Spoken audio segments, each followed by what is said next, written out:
Hello, my name is Helen Campbell. I'm a retiree of the European Commission and SCIC. And I'm going to talk to you now about a hamster cull in Hong Kong. And I'm going to start now. My favourite newspaper is the Financial Times, which I try to read every day. The front page is usually about financial matters, as you might expect, but also, quite often, if there is a major story of general interest, that will make the headlines. Now, back in January, mid-January of this year, 2022, on the front page was a photograph of a small animal in a carry-on bag. It was a little hamster, and it had been rescued by volunteers. The volunteers wanted to stop the owner handing over the hamster to the authorities in Hong Kong. What was behind this? What was the story? Well, a decision had just been taken by the government of Hong Kong to cull, in other words, kill, some 1,000 hamsters and other small animals, because it was feared that they might be spreading the COVID-19 virus. As well as killing the animals, the government had decided to place a quarantine over 150 pet shops, in other words, making them officially close down. Now, in Hong Kong, but almost everywhere else one can think of, people have pets, and they tend to love their pets.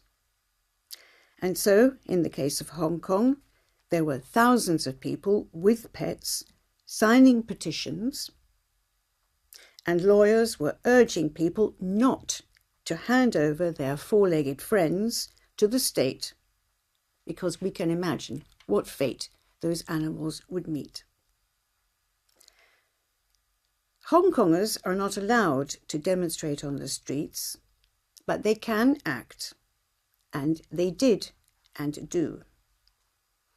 There were petitions organised, and then many people tried very hard to leave Hong Kong with their pet. The trouble was that there were very few commercial flights available. The freight service was limited, and a lot of crew members were off sick.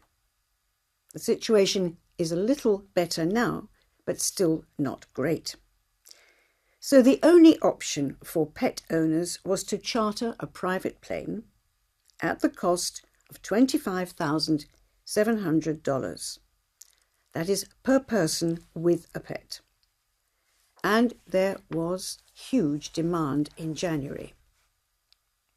Many people wanted to fly out and to return home with their pets, including cats and dogs and rabbits as well as hamsters. But it does cost a lot of money to hire a private jet. In Hong Kong, somebody dreamt up the idea of jet pooling.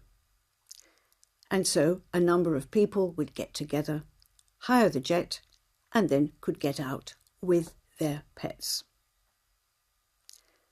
One pet shop owner said that before the pandemic, his business was fairly even, 50-50 importing and exporting animals. But now it's around 95% of exports. It can be very expensive indeed for larger pets. They may be part of a family, and the family is very attached to their animal, and so people are naturally very worried about this movement. One company has arranged 11 private jets in the matter of 2 weeks and 7 more the week after, all for pet location. Flights are mostly to the UK, to Canada, Taiwan and Singapore. And there are more relocation flights planned for this year. I particularly loved the photograph in the paper of a beautiful pedigree German Shepherd dog sitting on a luxury seat on a private plane. The dog's name was Caviar,